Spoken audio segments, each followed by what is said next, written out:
Hello everyone, and welcome back to Let's Play OpenTTD episode 14. Now we are back at Backbone Hub 2, the gift that keeps on giving, because there were some other signals that I missed over here. We have a signal gap here, and that's part of the reason why we have a big traffic jam all the way back down to the upgrades from last episode. And this was pointed out by commenter Koito Fari.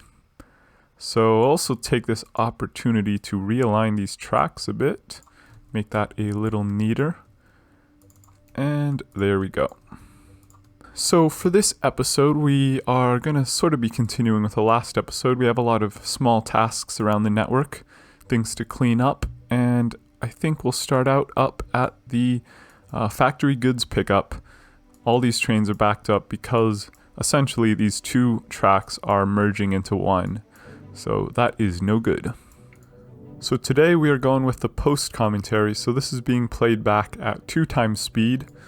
I was just thinking, because we're in the mid game, things are getting a little bit repetitive, so I think for this episode it'll be good to get things done twice as fast essentially. So here I'm working on the expanding the entrance to this area to 2 tracks, and it seems like we really need more than 2 platforms for the factory drop. But the local authorities aren't letting me build. So I'm going to do this cheaty thing that I've done in the past where we demolish a bunch of trees. Now since we're already at the minimum local authority rating of atrocious, can't get any lower. So when we re-add the trees back just then, you can see now we're able to build again. I'm thinking we should probably expand this to even more than 3 platforms. Maybe move the pickup over a bit, but there's not really room, and I already screwed up with the local authority again now that I demolished the trees I just planted.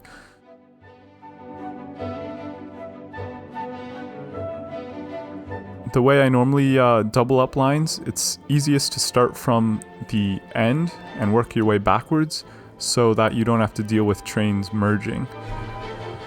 So here, just the bridge there. We added that to get from the inner track to the drop, and we need to make sure that we have 10 space waiting bays everywhere, so I'm going to move those tracks over so we don't have to mess with the little trolley lines bridge there.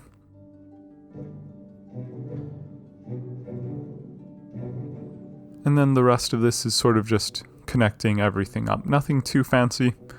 Just going to move that line over so that one of the off-ramps from the Sideline hub takes one track and the other one takes the other track as a sort of temporary thing, because there are no trains coming from the north right now. Now the whole Sideline hub over there, it's sort of being used temporarily as a main station or backbone hub, which is starting to be a problem now that we have so much traffic. So maybe I should have built it as a full backbone hub, but we're going to need to add some upgrades to it, so it'll be sort of between a Sideline hub and a backbone hub. So at this point we have 2 tracks coming in, but trains also need to get out of the drop-off area. So if we only have 1 track going out, that'll only be moving the jam to the exit. So here I'm building up some new on-ramps onto the main line for this Sideline hub. And we just need to make some room for more tracks under these bridges here.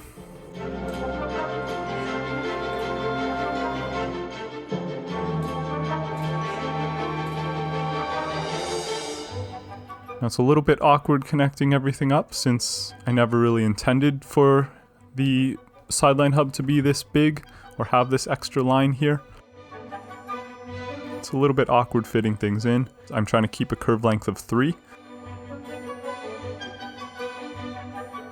So I'm tried messing with the existing line, but it seems like there's just no room, so I'm gonna use a tunnel there and connect up the 2 new lines.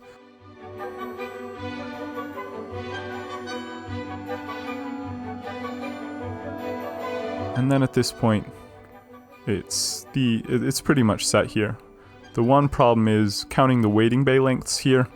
There's not enough space for trains to wait between the tunnel and the next set of bridges. So I'm going to move everything over a tile, and then we can move that split back, that split where that path-based signal is, move it back a bit, and then we have enough waiting base space like so.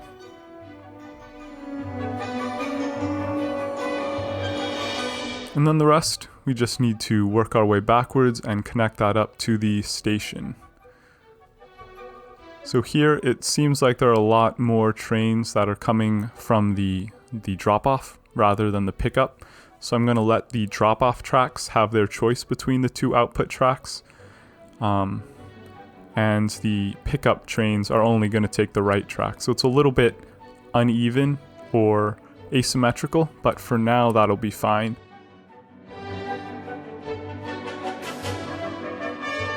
So here I'm taking a look back at the tracks approaching the factory, and it seems like there are way more trains on the right track than on the left track.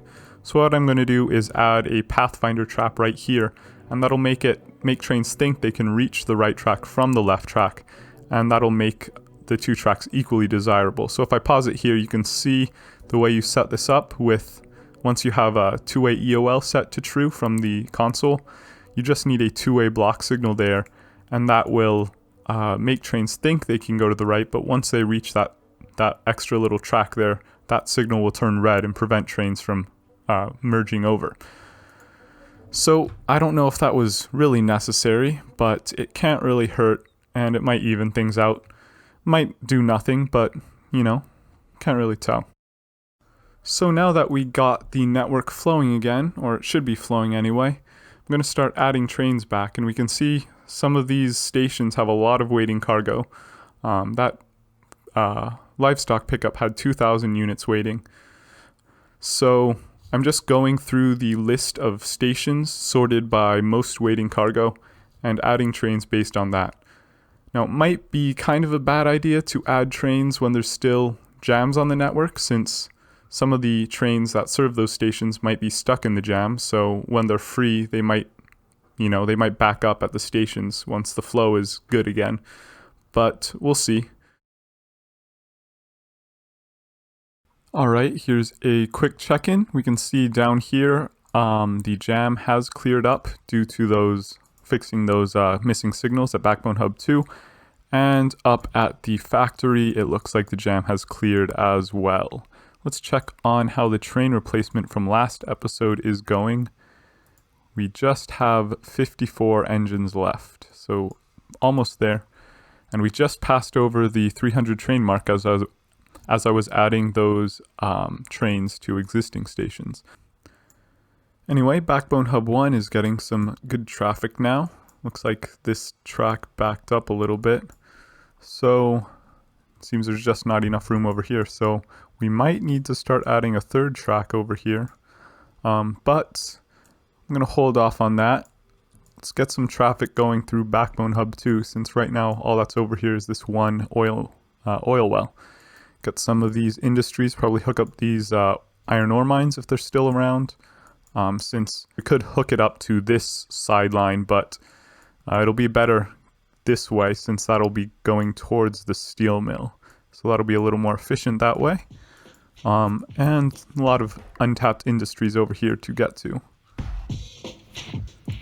Alright, back to post commentary. This time we're going at 4 times speed. Now, this is going to be for constructing the new mainline heading towards the west. So the first sort of thing to consider is that station that is on the right. We don't want to just hook it up directly to the mainline. We want to build a proper sideline hub there so that we can keep things nice and organized. So when I was thinking about how I wanted to build this hub, at first I was sort of just building the tracks. But then what I decided to do is do what's called, I guess, a diverging interchange. So if you know about highway interchanges, there's interchanges called diverging diamond and diverging windmill interchanges. And the idea with those interchanges is that we can drive on the left. So normally drive on the right. But if we have the two sides cross over, that can give us some advantageous positions to branch off of and reconnect tracks. So here we can see all those tunnels are taking the eastbound set of tracks from the right side of the main line to the left side. So it's going to be driving on the left there. and vice versa for the westbound tracks. So here I'm just building the right turn coming from the sideline, and then the left turn is going to take advantage of those tunnels and pair up with the inside of those eastbound tracks.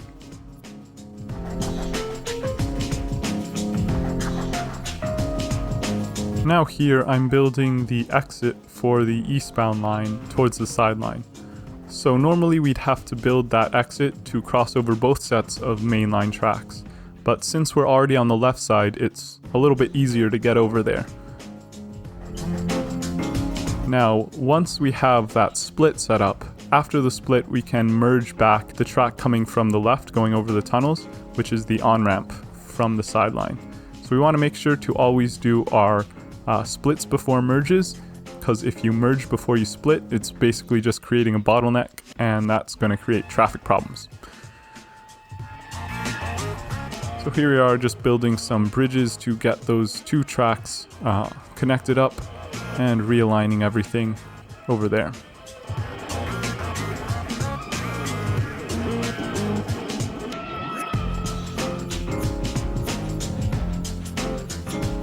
So at this point, the shape of the sideline hub is pretty well defined.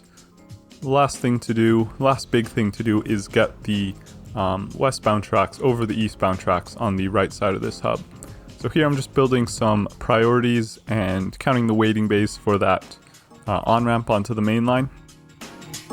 And then here we're just going to use some bridges. So I decided actually I'm going to realign this again, and we can follow diagonal, which will let the sideline hub be a bit more compact, and get those bridges over in pairs. And like on the other side for the off-ramp coming from the east, we can go under the bridges. You can see that one track, so we don't need an extra set of bridges to get that exit there. So you can see connecting that up right there. And I'm just making sure that we don't merge those too closely to each other, so that if two trains try to merge at the same time, try to exit at the same time from both of the mainline tracks, that they don't get in each other's way and block up the main line. Now here seems those trains all left the little sideline there while it was still under construction, so they're all forced to the right instead of being able to make that left turn. So I'm just going to put some reversers in so those trains can get turned around.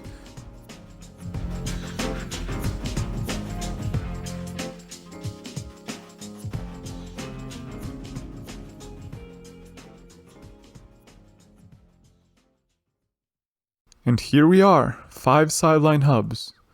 I went back and was doing some editing, and I saw I could tighten up that curve a little bit, so there we go.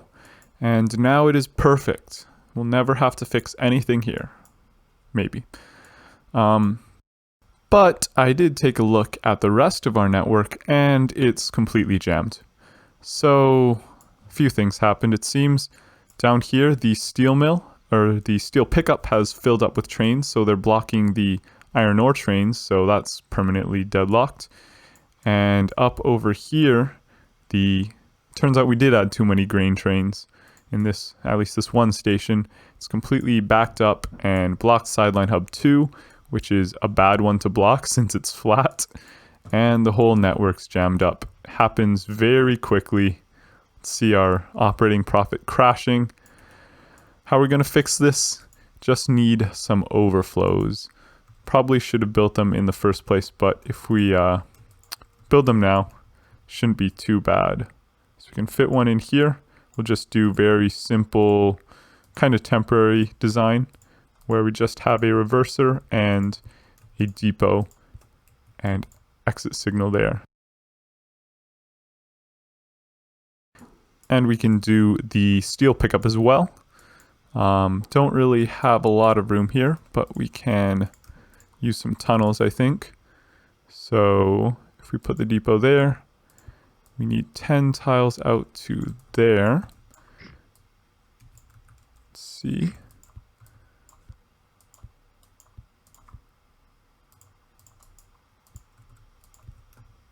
Let this train go, and that should work. So hopefully that'll clean up this giant jam that happened. But yeah, it's pretty fragile. If you screw up one thing with this many trains, the network jams up very, very quickly. You start losing money very, very quickly as well. We can see these trains are moving again, so it does seem like, yeah, we do have that fixed, kind of, mostly. And it'll take a few months to clear up everything. While that jam is sorting itself out, let's continue work on this sideline area. And the first thing I'm going to do is connect up these iron ore mines to a feeder. Or actually we could do separate stations, I guess. We have enough feeders probably. But I want to do this first since their production is getting kind of low and I want to make sure they don't close. So nothing too fancy again here, just placing stations so we can do another time lapse.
Alright, there we go. One interesting or useful thing to note is that if we look at this station over here, we can see that I put the cross over on the other side of these bridges, and when I signal something like this, I use two-way path signals here. Now normally when I do terminus stations, I don't use two-way path signals, but when there's a long gap between the split and the station platform, I do use the signals, because when these trains turn around, it means they can stop on this tile here instead of inside of the station. Now, I still haven't fully connected it up here for the trains to return to those pickups, and it seems pretty clear that this oil station is way too close to the Sideline hub. So I'm going to probably rotate it 90 degrees and put it like this so we can give it some more room. So although that'll make these trains go a further distance, it'll be easier to keep things organized that way. So I'm just going to get all these trains out of the way by making them skip order.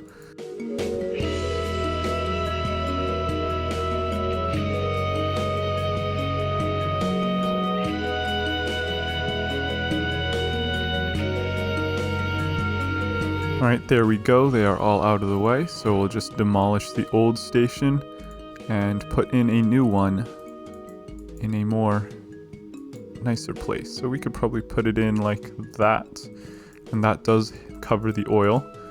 And then get rid of all of these old tracks.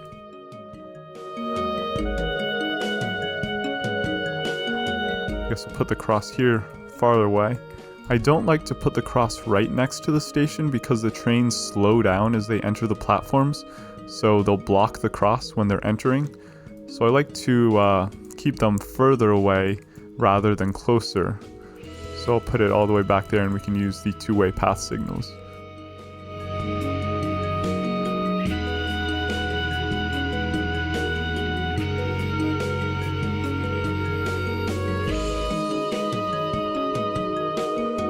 And I'm thinking let's connect up this farm as well. So we'll have to, I guess, move the track over a little bit more again to make some room next to the farm. But what we can do is put a platform on each side of the farm, one for each type of cargo, and then have a loop come around here. So bridges here and here as well. And even though it's getting kind of crowded there, should be all right.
So some other stations jammed up as well, so I went around to any of the stations I thought could jam up and I added overflows to them.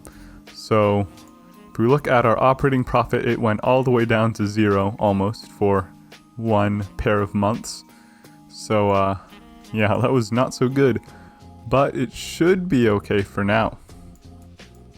Still gonna take some time to clean up this mess though, as all the main lines are saturated with trains, so none of the trains can get out of these sidelines.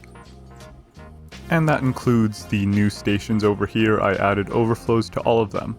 The ones that are further up here I figure probably don't need overflows, since they're pretty far away from the main line. Well, this has been quite the eventful episode. It's been nearly 5 years. I think the episode average has been 2.5 years, so twice as many years as normal. Thanks to the help of all those time lapses. But now it's time for the comment of the day. And on Reddit, Cambercito said, "Hope you find time to update the Let's Play more regularly. Enjoying it a lot." Thanks, Cambercito. I really appreciate it, and I have some good news. For the next 9 weeks, I intend to consistently keep the Let's Play updated every week. Let's see, all these trains are still jammed up. Oh, I forgot to restart this train. Okay, that's an important thing. I'm glad I spotted that. So anyway, we'll have a Let's Play episode at least every week, and I think for the tutorials, I want to have one at least every 2 weeks. So we'll be averaging 1.5 videos per week, hopefully. Anyway, that's going to bring us to the end of this episode, so thank you so much for watching, and I'll see you next time.